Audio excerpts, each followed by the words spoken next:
소녀는 반쯤 열린 문틈으로 고개를 내밀고 비지땀을 흘리며 부서진 가구를 바쁘게 수리하고 있는 청년을 쳐다보았다. 형, 그 광야 선지자 이야기 들었어? 아니, 젊은 목수가 상냥하게 대답했다.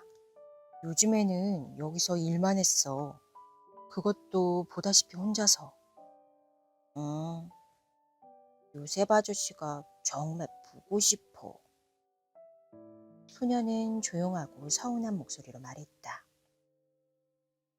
어쨌든 난 그 광야 선지자의 말을 들으러 갈 건데 형도 같이 갈래? 그러자. 목수는 손질이 끝난 가구를 옆으로 치웠다. 그렇게 소문이 자자한 선지자를 이제 한번 만나봐야지. 그럼 거기서 만나 형. 소녀는 문을 닫았다. 잠시 후 문이 다시 열렸다. 문 사이로 소년의 얼굴이 다시 빠끔 삐져나왔다. 그 선지자 형이랑 친척이지? 그렇지? 사촌이야. 이야, 정말 뿌듯하겠다. 소녀는 감탄했다. 아주 많이 뿌듯하지. 문이 닫혔다. 젊은 목수는 작업실을 천천히 둘러보았다. 그리고 망설이는 듯 망치며 정이며 각종 연장을 챙겼다. 그는 선반 위에 두 손을 모으고 고개를 숙였다. 제 안에는 언제나 불같은 하나님의 사랑이 식지 않고 타올랐습니다. 이제 거기에 청년이 가진 사랑의 열정이 더해졌습니다. 그 사랑이 이 땅의 구원으로 절 이끕니다. 목수는 잠시 눈을 감고 멀리 떨어진 어떤 세계로부터 미지의 힘을 공급받았다. 그는 우뚝 일어서서 문을 열고 흙먼지가 날리는 거리로 나섰다. 그는 가게 문을 단단히 걸어 잠그고 돌아서서는 큰 소리로 말했다. 자, 요한, 우리가 만날 때가 됐다. 이제 나에게 그를 소개시켜다오. 광야는 불덩이처럼 타올랐다. 뜨거운 햇살은 태양의 눈마저 멀게 만들 정도였다.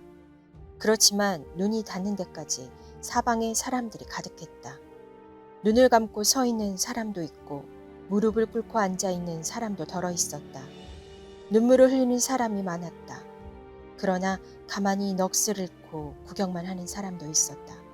모두 하나같이 뜨거운 태양은 아랑곳하지 않고 높이 솟은 중앙바위 위에서 열변을 토하고 있는 젊은 선지자에게 집중했다.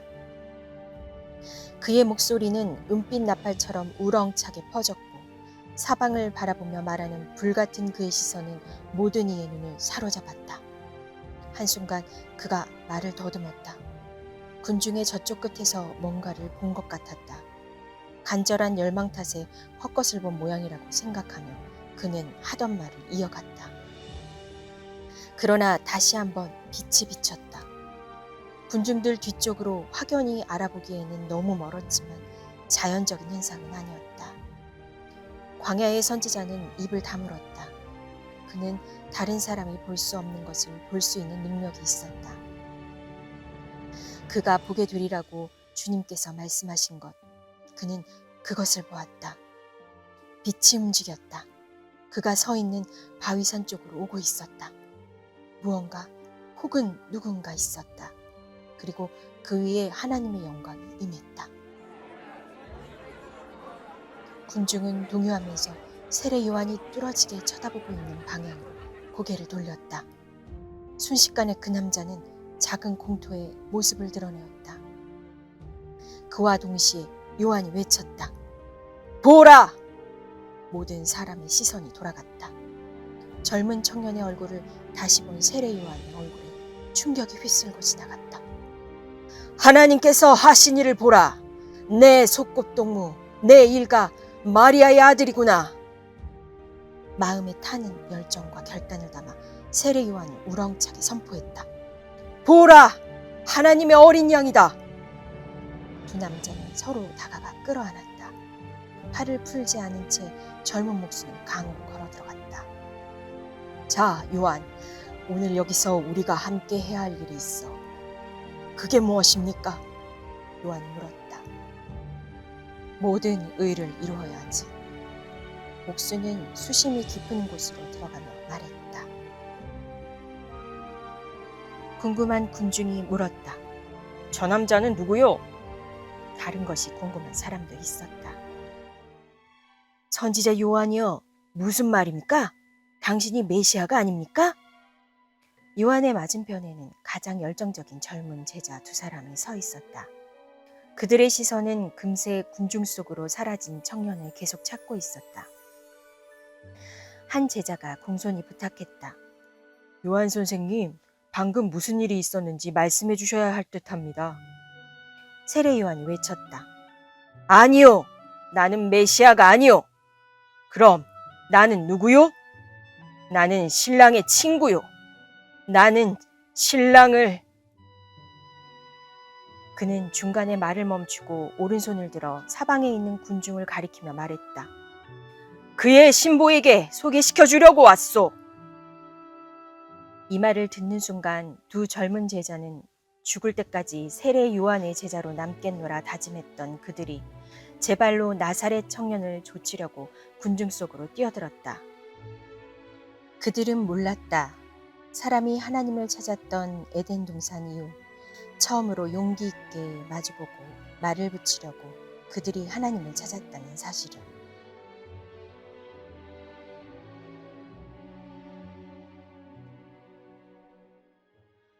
내주하는 성령이 그를 황무지로 내몰았다. 마을도 유목민도 물도 전혀 없는 곳으로. 태양이 이글거리고 모래는 뜨거워 탈진할 수밖에 없는 곳으로 그를 데리고 갔다. 여기가 그가 유혹당한 곳이다. 끝없이 펼쳐진 모래 언덕을 바라보며 그가 중얼거렸다. 그는 여기서 나와 함께 살았다. 나는 그에게 모든 것을 마련해 주었지만 그는 떡 한 조각에 나를 버렸다. 나를 시험하고 자극하고 심지어 맞서기까지 했지. 보이지 않는 하나님을 예배하는 가장 위대한 인물을 버리고 금송아지 앞에 절하기로 택했어. 좀 더 잘 보이는 곳으로 가고 싶었지만 이미 40일간의 금식으로 몸을 가누기가 여간 힘든 게 아니었다. 젊은 목수는 다리에 힘을 잃고 뜨거운 모래 위에 쓰러졌다. 잠시 후 정신이 번쩍 든 그는 후들거리는 다리를 진정시키며 안간힘을 쓰고 일어섰다. 누군가 있다. 가까이. 이렇게 황량한 곳까지 누굴까? 멀리서 아른아른 비치는 아름다운 광채가 보였다. 분명히 그를 향해 다가오고 있었다. 큰 바위와 모래 위로 미끄러지듯이 부드럽게 땅 위를 기어다니는 뱀과 같이 그 빛이 가까이 다가왔다. 그놈이다! 목수가 소리쳤다. 그는 몸의 균형을 잡고 빛나는 물체를 향해 거침없이 달려갔다. 둘 사이의 간격이 급속히 가까워졌다. 그들은 갑자기 멈춰섰다. 로마의 검투사 마냥 빙빙 원을 그리며 상대를 탐색했다. 이자가 우리 조상 아담을 찾아왔던 그놈이구나. 목수는 눈앞에 있는 아름다운 피조물을 머리부터 발끝까지 유심히 살피면서 생각했다. 그래, 이것이 하나님, 사람이 된 하나님이란 말이지. 그를 맞선 자는 가증스런 웃음을 감추지 못하고 혼잣말처럼 내뱉었다. 눈에 보이는 하나님, 무소부재하지 못한 하나님, 시간과 공간, 3차원에 갇힌 하나님, 내 구역에 있는 하나님, 부서지기 쉬운 피와 뼈와 살 안에 들어간 하나님, 공격할 수 있는 하나님, 죽일 수 있는 하나님. 그는 핏대를 세우고 외쳤다. 원수는 이렇게 사악하고 놀라운 기회가 생길 줄은 꿈에도 생각하지 못했다. 마침내 타락한 청사장이 입을 열었다. 땅의 모든 아름다움이 서린 듯 매혹적인 음성이었다. 그는 노래했다. 하나님의 아들이라고 주장하는 자로군. 나는 나사렛 예수다. 직업은 목수이고 여자에게서 태어났다. 네가 하나님의 아들이 아니란 말이냐? 어른어른 빛나는 자가 물었다. 이렇게 말하며 빛의 천사는 몸을 숙여 크고 부드러운 돌을 집어들었다. 배가 고픈 게로구나. 죽을 만큼 약해졌어. 안쓰럽다는 듯 말하던 그는 마지막 말은 내뱉다시피 했다. 네가 하나님의 아들이거든. 자, 이 돌을 떡으로 만들어 먹어라. 젊은 목수는 그 돌을 한참 노려보았다. 사람이 미혹하는 자에게 받는 유혹이 이런 것이구나. 내가 창조한 아담이 그날 동산에서 이런 기분을 느꼈구나. 아, 이제 내가 여기서 이스라엘이 광야에서 받았던 유혹과 똑같은 유혹을 받는구나. 이런, 그것도 바로 같은 장소에서. 돌을 바라보는 청년은 복통을 느꼈다. 다리에는 경련이 다시 일었다. 잠시 후 그는 고개를 들고 앞에서 기다리는 천사의 눈을 똑바로 쳐다보면서 마음이 흔들리는 것을 느꼈다. 그는 지금 유혹을 느끼고 있었다. 그는 가슴 깊숙한 곳에서 먼 옛날 구약 시대를 떠올리기 시작했다.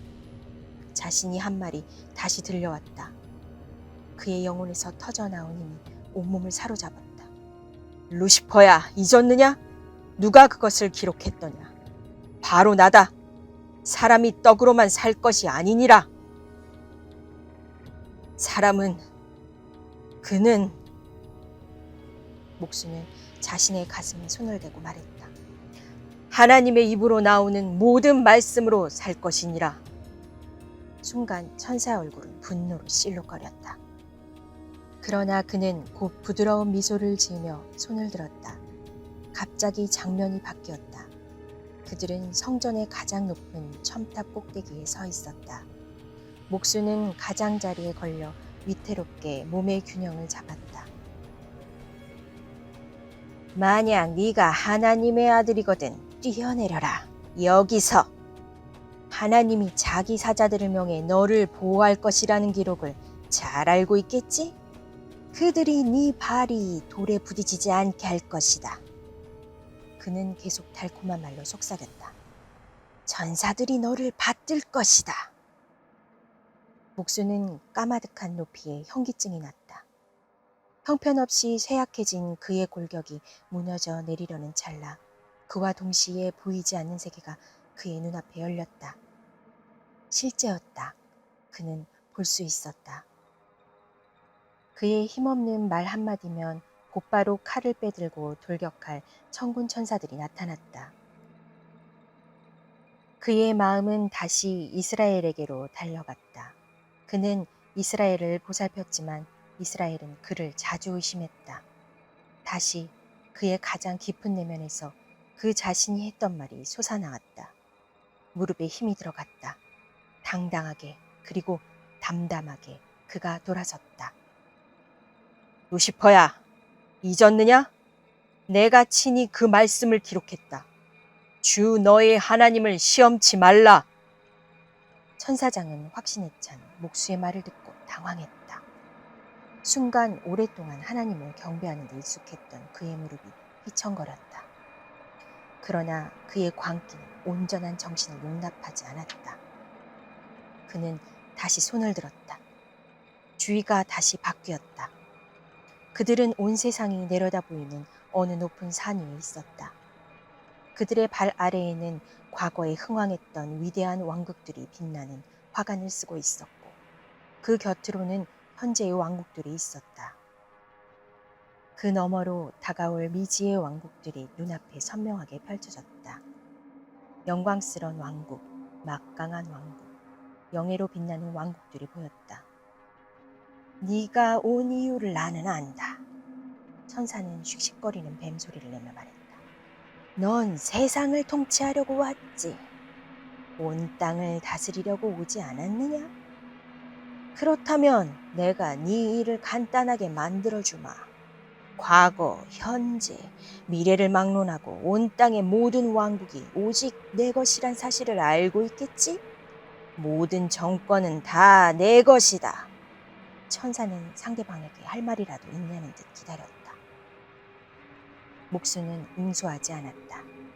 그의 말이 사실이었다. 그가 바싹 다가왔다. 그의 목소리는 하늘에서 울리는 종소리처럼 들렸다. 내가 이 왕국을 네게 주겠다. 모든 왕국을 네가 다스려라. 온 땅도 너에게 주겠다. 나는 내 것을 내 맘에 드는 자에게 줄 수 있다. 목수는 여전히 천사의 말에 대꾸하지 않았다.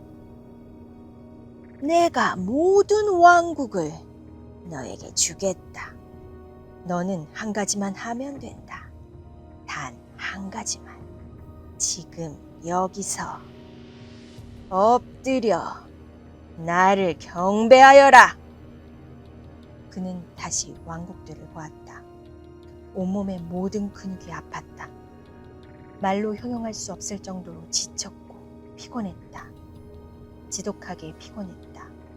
그가 수행할 사명은 지독하게 피곤하고 지독하게 힘들어 보였다.